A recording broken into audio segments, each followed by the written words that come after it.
The Tech Guy, and this is the latest of our subscriber-only commentaries. If you're watching the teaser and want to see the whole commentary, go to thetechguyblog.com. That's D-A-T-E-C-H-G-U-I blog.com. Hit the tip jar for any amount, and I will send you this week's commentary. Hit subscribe for any amount, and I'll send you the commentaries every single week as they come out.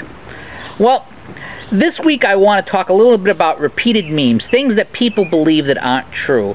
Now, classically, when you are talking about that, you would bring up the fairy tale, The Emperor's New Clothes. But I want to use an example more from the modern era. That's actually a better example in my opinion, and that's the movie Idiocracy. Now, in the movie Idiocracy, a comedy, you probably have never seen it. It stars Luke Wilson as this American soldier who is absolutely perfectly average. He's put into this suspended animation supposedly for a year as an experiment. As you can guess, he wakes up many hundreds of years later, and the entire country is filled with only idiots because only the idiots have reproduced. Everybody else hasn't bothered because of whatever uptight thing that they've chosen not to reproduce. Well, the plot of the movie involves him being discovered eventually after going through all these comic adventures and being jailed. He's given an IQ test and is discovered to be the smartest man alive. And the world is in really bad shape. There's rivers of garbage, there's all sorts of stuff, but most importantly, the plants aren't growing. So he's appointed Secretary of the Interior in a really stupid White House and a really stupid administration to try and see if he can fix these problems.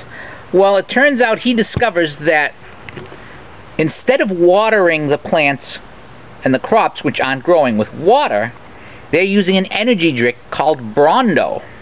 Now, these guys have supposedly bought out the Food and Drug Administration, and everyone believes that Brondo is the perfect thing, because Brondo's got what plants crave, which is the theme.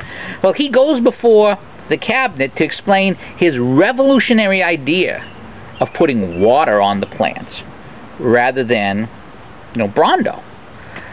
And everyone's aghast. Sarah Rue, as the Attorney General, water like in the toilet, and they're over there, but Brondo's got what plants crave. And they're repeating it as a mantra, and yeah, they got electrolytes. And finally,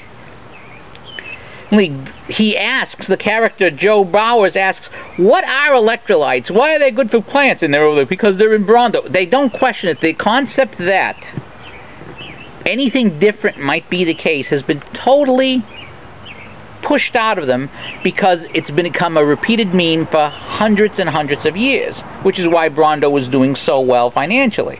Now, go ahead and find the movie and watch it. It's funny, although it's a little bit insulting in some regards, because in their opinion, the foolish people are rather stereotypical in a particular way, but I'll let you see the movie and see that for yourself. But the point I'm making here is that it's very easy, if you make a theme, for people to decide, if it's repeated enough, people will just start believing it. People will decide this is the truth, because no one is questioning it. And that brings me to Hillary Clinton's race for 2016. Let me explain it.